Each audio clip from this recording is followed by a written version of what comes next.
Today, we are joined by author, speaker, podcaster, entrepreneur, app developer. Listen, if you want it, he's done it. Joel Comm, welcome to the show. Thanks. I don't know if I've done everything. I've stayed away from things that are illegal, immoral, or fattening. That's Although I've not done too well with the fattening part. that's it. Hey, listen, look, you got to live your best life, and if you're making apps that are number one on iTunes with for fart noises, you're doing something right. So I'm excited to have you here today, Joel. I appreciate you having me. Who knew that growing up, farting in the bathtub and watching the bubbles rise up, that one day I'd make all that money. Life is truth really is stranger than fiction. It really is, and things are continuing to get more and more strange. If 2020 is any indication of that, and of course, your new book, the Fun Formula, is out now. Look, listen, we got so much to talk about, but I want to start here. I want to start with a 3,000 foot overview, Joel. Okay. What are you most excited about now? You've been in the industry a long time. You've seen a lot of trends come and go. What is most exciting to you now in 2020? I'm going to call it a 5280-foot overview because I'm in Denver, as you might be able to see from my background. We're a mile high here. Love it. Um, for the past 3.5 years, I've really gone down the blockchain and cryptocurrency rabbit hole. And when I first discovered Bitcoin and what blockchain technology was all about, once I understood it, it dawned on me that this feels a lot like it felt when I built my first website back in 1995. I thought, this is going to be game changing Hmm. for hundreds of verticals. This is not a small thing. This is a game changer, a world changer. And I began a podcast with my friend Travis Wright. And we started a show called the Bad Crypto Podcast. Bad, not because cryptocurrency is bad, but because we didn't really know. We're learning. And the whole idea of this show was to bring other people along on the journey of, discovery through what this is. And here we are now, over 9 million downloads later, 500 episodes. And I'm all in. Yeah. It's an amazing time to be looking at what's next and being a part of it, not just talking about it and interviewing experts in the space, but actually developing and building our own products and services on blockchain and helping to lead the way.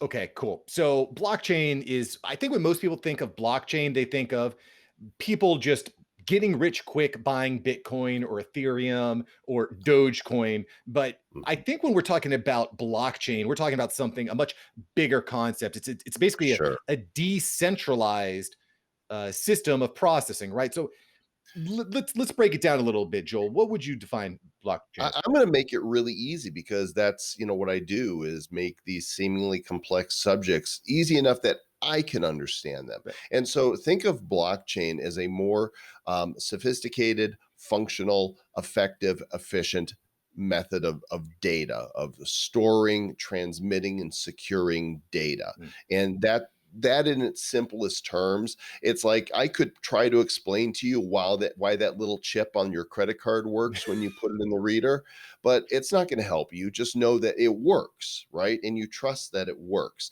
There's so many problems in just like, let's just take banking, right? There's you have disputes Mm. with your bank over payments that were made, over fees that are charged, and because blockchain is an unhackable database and immutable in that once something is written to that database, it can't be changed, it can't be edited. And it's public. Anybody can see that transaction. How many millions or billions of dollars are wasted each year on customer service trying to verify that a transaction actually took place. Blockchain solves that. Just that one thing alone is a game changer. Now, apply that same level of functionality and efficiency to fulfillment, to tracking products from farm to table, for tracking anything. Let's say you ordered something that's coming on the ship over from Taiwan, and you don't want any theft happening. You want to be able to track it at each place of the journey before it arrives at the store shelf. Let's talk about tracking and owning your own health data. Mm. That's something people are really interested in. And, putting real estate on blockchain, eliminating middlemen, making things more efficient for the consumer and the producers of goods and services. And Bitcoin is built on blockchain technology, but Bitcoin is not blockchain. Right. Certainly a common misconception. I think blockchain for a lot of people is a very abstract concept, and so what I'm kind of interested in, Joel, because we're kind of at the beginning of this whole blockchain thing. It's out there, but it's not being practically applied to everyday business. As a business owner, small business owner, after hours entrepreneur, what might be something that I can look at now or be ready for? What's like the next step that I can implement this exciting new technology into my business and in my processes? What's the Well, idea? that's like asking how would I implement a database into my business? Sure. You're already doing it. Blockchain, those companies that are using blockchain to track their data and to manage their payments and their contracts and transactions of any kind are going to have a leg up on those that don't, Mhm. because they're going to be more trustworthy, more reliable. And so it's not how do I plug into blockchain. I mean, I guarantee you, out of the top, Fortune 500, that more than half of them, I would guess, are working Right. on developing their own internal blockchains and use cases for deployments for, consumer and B2B usage. Hmm. Yeah, that makes a lot of sense. And I think, again, right now, a lot of people don't fully understand blockchain, myself included. It's a little bit complicated, it's a little bit abstract in a lot of ways. But just like with podcasting 10 years ago, nobody knew what that was. Now it's become a household name. So I think that over time, it's going to become much more prevalent, much more mainstream, much more top of mind. So, As will cryptocurrency, Mark. I mean, we are moving towards the digital dollar. There's coming a time in the not so distant future, sooner than you think, that we will not be using what we call fiat currency, our dollar bills, our coins. mm, We will be going full digital. Just like most people don't carry around, change anymore. A lot of people don't write checks anymore. They use PayPal, they use, automatic debits, they use their cards, both debit and credit cards. We don't put our hands on a lot of money anymore. And blockchain and crypto solves a lot of the problems that we still have with money, with tracking it and managing it.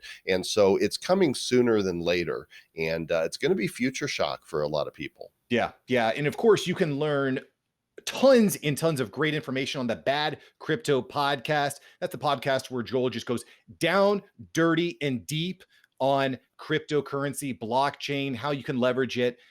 It's a really, really fascinating topic. Hey, Mark here. Thank you so much for watching. Make sure to smash that like button for the YouTube algorithm. Let YouTube know you're enjoying this video. Let me know you're enjoying this video. All right, let's get back into this episode. So I want to talk a little bit about your podcast, right? Mhm. There's a lot of different ways that you can get your information out there, drive attention, reach more people.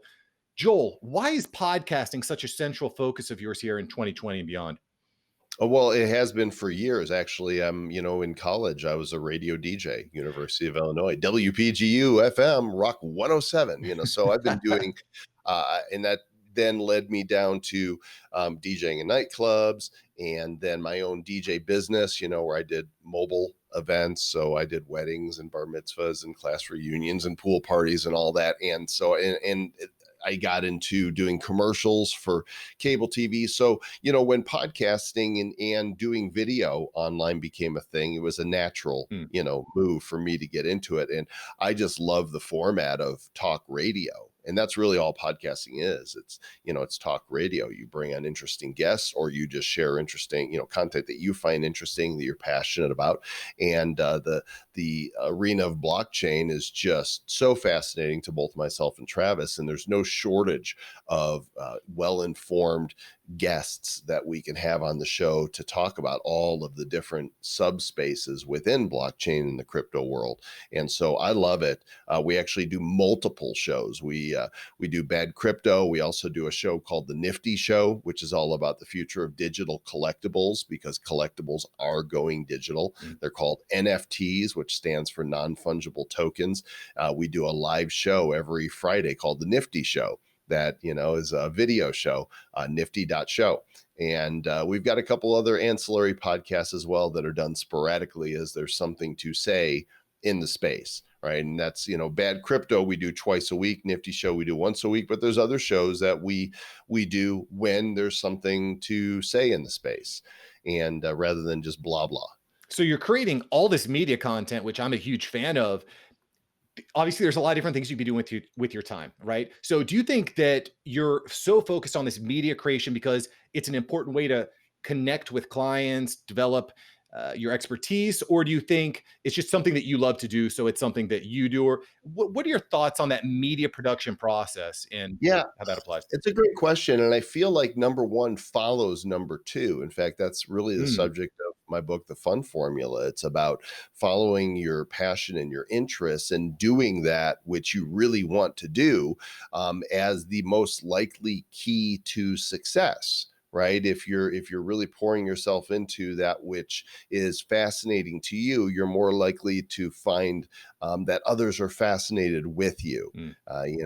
In the case of myself, I like to have fun doing what I'm doing, and I discovered many years ago that people like to be around others who are having a good time.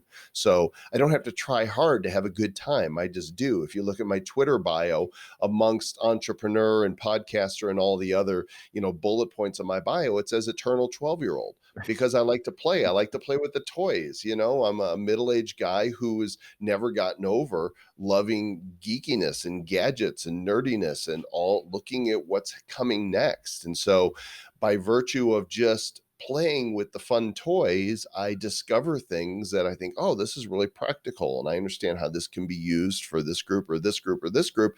And the deeper I go down that rabbit hole, then it becomes more likely that people come to me and say, how'd you do that? Mm. And that's really the story of my entire career. Everything that I've built that I has succeeded has been a result of this curiosity, this willingness to take a risk, and allowing the process to play out. And I've probably had 8 what I would call grand slam home runs in my career, and each one of them was a result of just following this natural passion and interest. Whereas my biggest failures, which are far more numerous than my successes, if I look back at them, there was something not quite aligned with who I was Mm.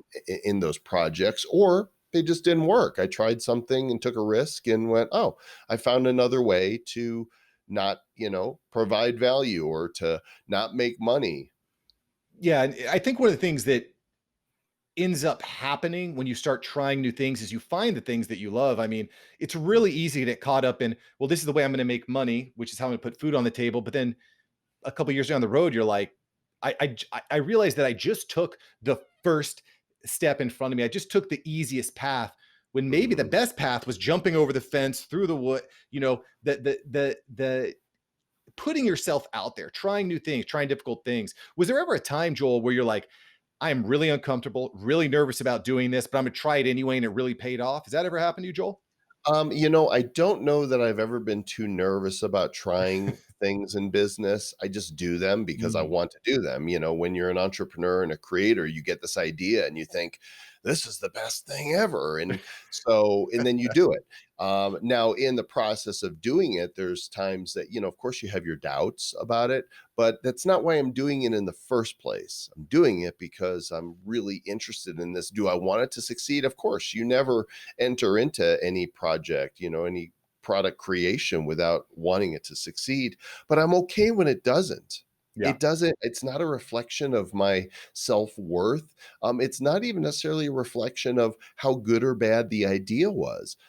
Timing has a lot to do with certain things. I mean, who would have thought that coming up with an idea for a fart app?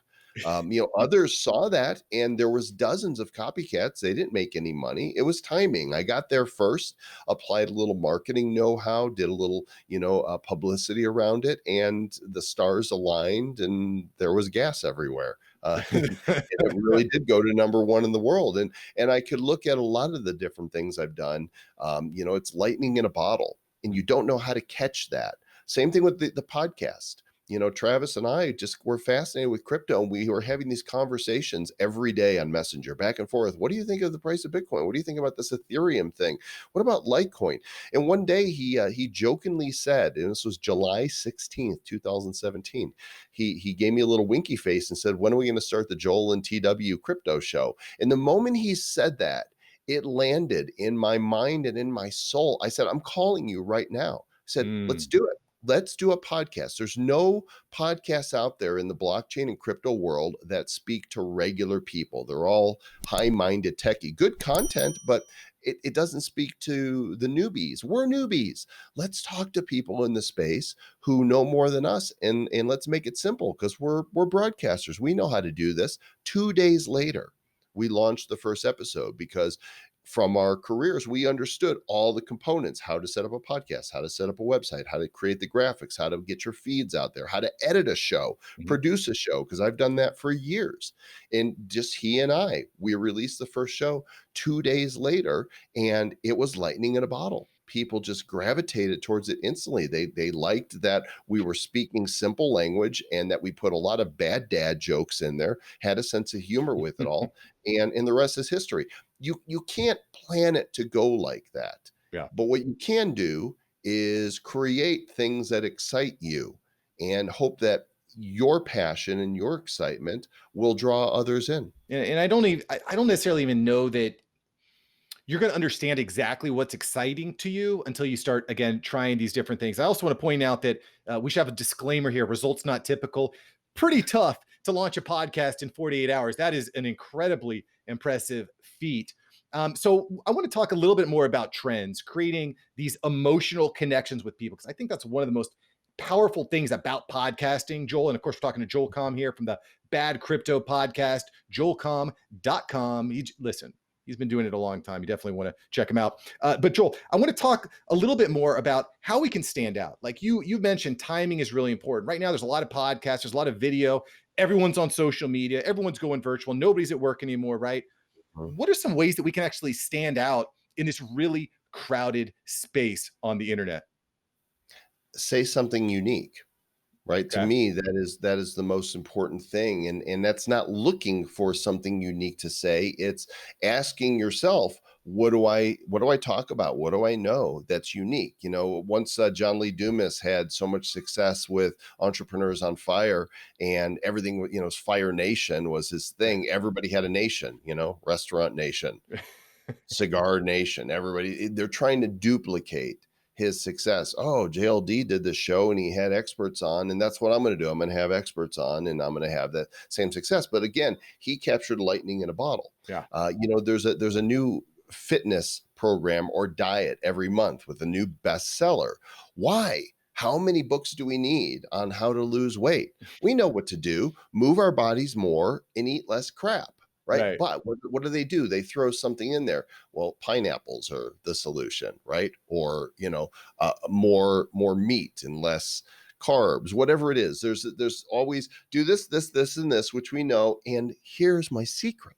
Mm. And we're buying the secret. We're buying the thing that everybody else isn't talking about, and that's how these methods become bestsellers, is because I haven't heard that before. Now people are scared to take that risk. So they look at, well, what's succeeding for other people? I'm going to duplicate that. No, don't duplicate Yeah. that.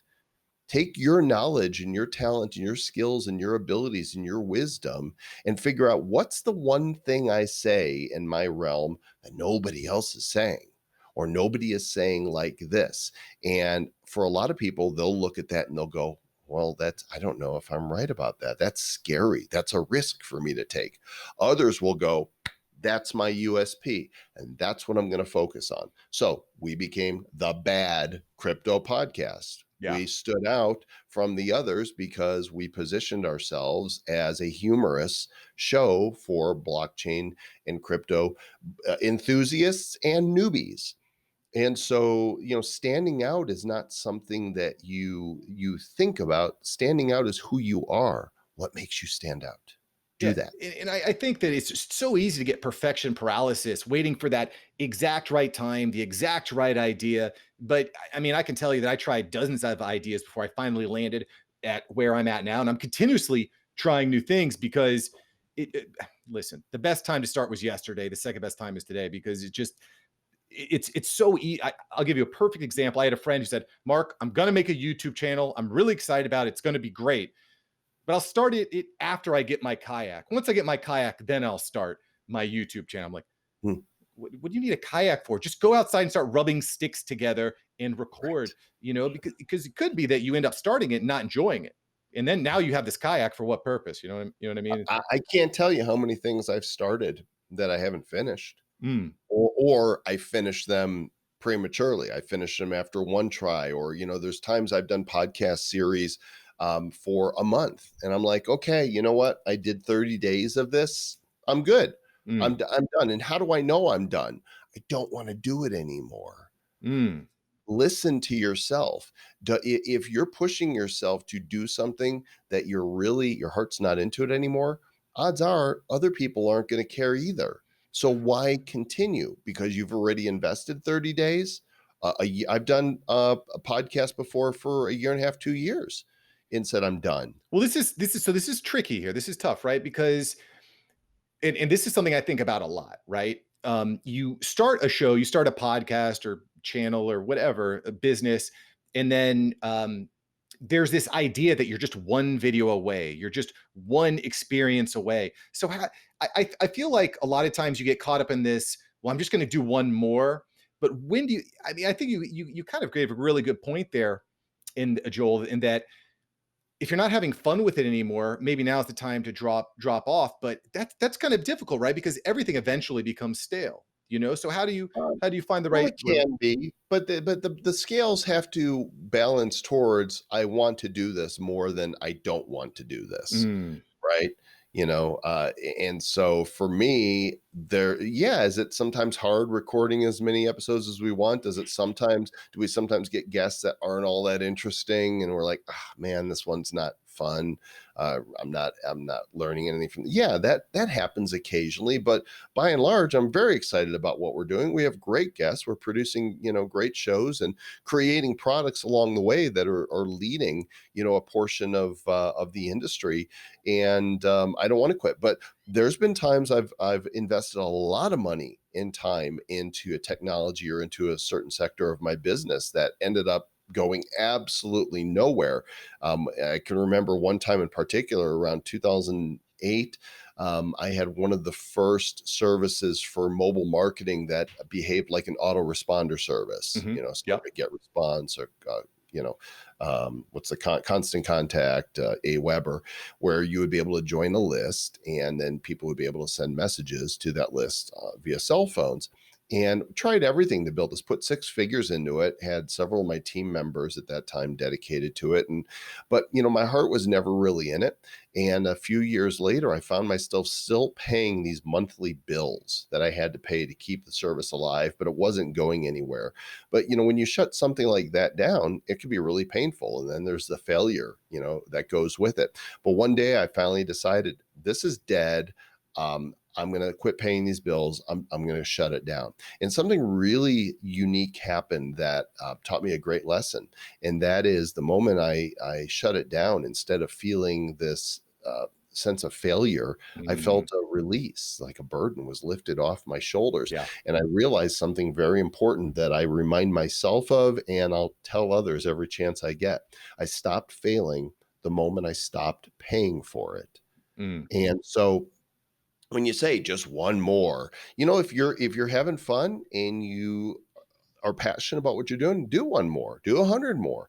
But if you're over it, nobody's going to be drawn to that. And that is yeah. actually draining, right, time and energy from you to keep creating that could be focused on something else. Yeah. And so move on. Life is, there's so much opportunity out there. There's this there's this philosophy that if you want to get somewhere and there's a closed door in front of you and that thing won't budge, you're supposed to just keep ramming at it and banging at it. And Mm, I'm like, that's that sounds crazy to me. That's too much work. Now, there are those that are single-minded, right? If you're trying to be an Olympic athlete and that kind of work, I get it. You're going to do everything you can and you're going to train hard and then you're going to see what the results are. But when we're talking about business, there's so many opportunities. Why bang my head against a door that is obviously firmly shut, bloodying myself in the process when there's open doors there, and Yeah. there? There's so much opportunity. Why not explore it? Why not be curious and see where that curiosity leads you? I never would have planned building, having had built websites for 20 years, 25 years. I didn't know that I would, get sponsors and that I'd be able to flip sites. When my webmaster pointed me to a very rudimentary multiplayer game site back in 1996, I was just interested in games. I thought, cool, this guy's built something that lets you play chess and checkers and backgammon against other people in real time on the internet. And so I partnered with him and we built it, ended up selling it to Yahoo. I never Wow. could have planned that. Yeah. It wasn't even in the realm of my imagination because I wasn't even thinking about it. I just wanted to build a cool game site. And it all comes from just opening those doors, trying new things. And frankly, there's Yeah. probably no better time in the history of man that you have the opportunity to try these different things all the time. I absolutely love that. And I mean, I think at the same time, there is some value in that delayed gratification, working hard now so you can enjoy the fruits of your labor later. The challenge, though, and the reason why the after hours entrepreneur is here is because there's this theory, there's been this concept manifested throughout the previous decades that you go to college, you get married, you buy a home, you have kids, you retire, and then your life starts. That How horrible I to it's wait until then for your life to start. right. Oh my gosh, shoot me now. I have family members that had this whole, went to school to be a professional and got the degree and then went into a profession that they ended up hating. But Right. like, I need to see it through for 30 years so I can be done with it and get my buyout or, then move and live the dream. I'm like, that's never worked for me. Yeah. I can't imagine it ever would work for me. Sounds like a prison time that you're doing. Yeah. And so I've been really fortunate. Maybe I'm just geared that way. More likely to take a risk than others. But I know that with those risks, there come the Yeah. rewards.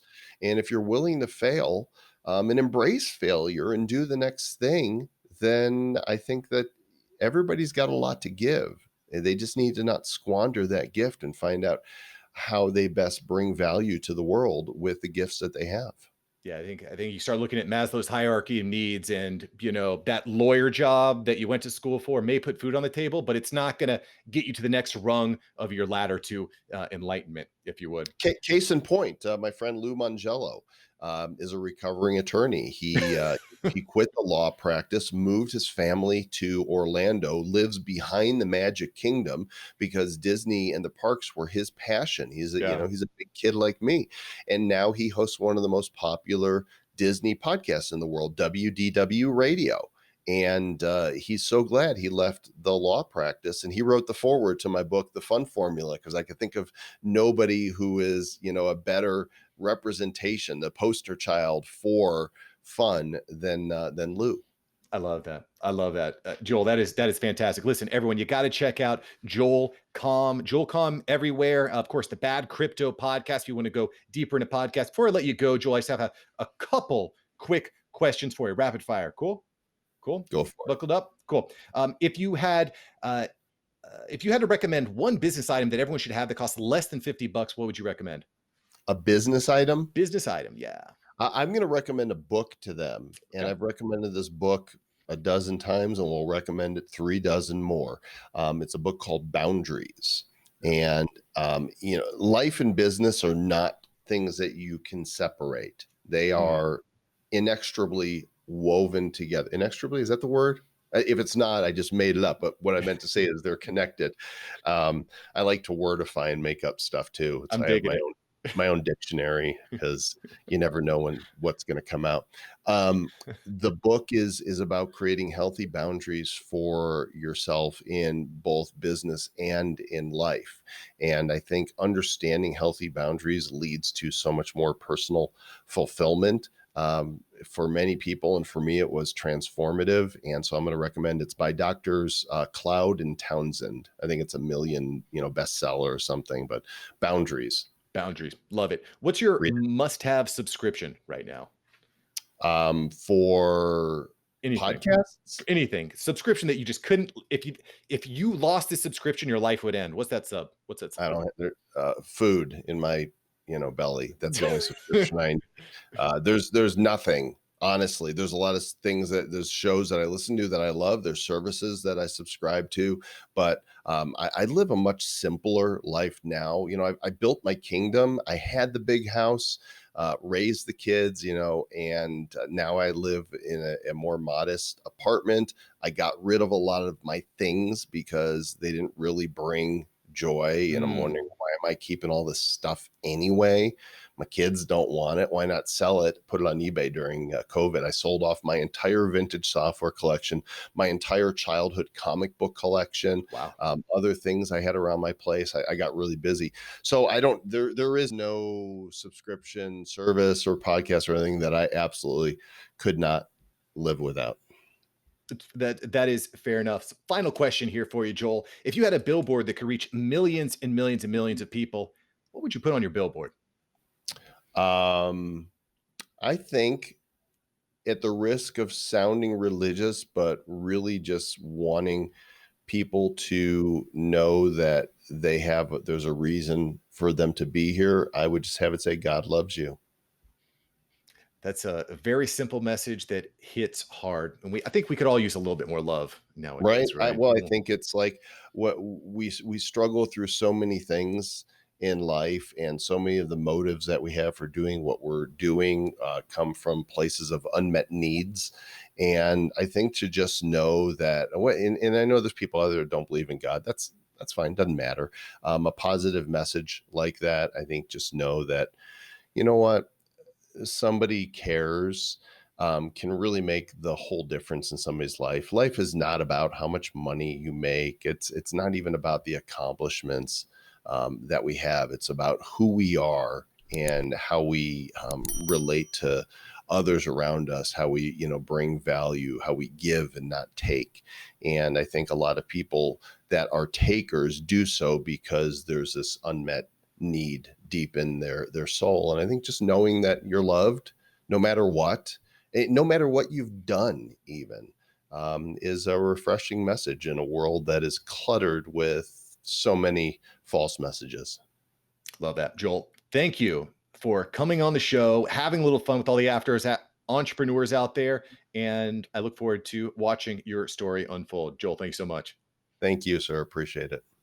Thank you so much for watching. I'm glad you enjoyed this episode. I've got several other episodes right here for you. Smash one of these videos to make sure that you don't miss out on the tips, tools, and tactics of industry experts. Let's take that side hustle full time. Smash one of these links.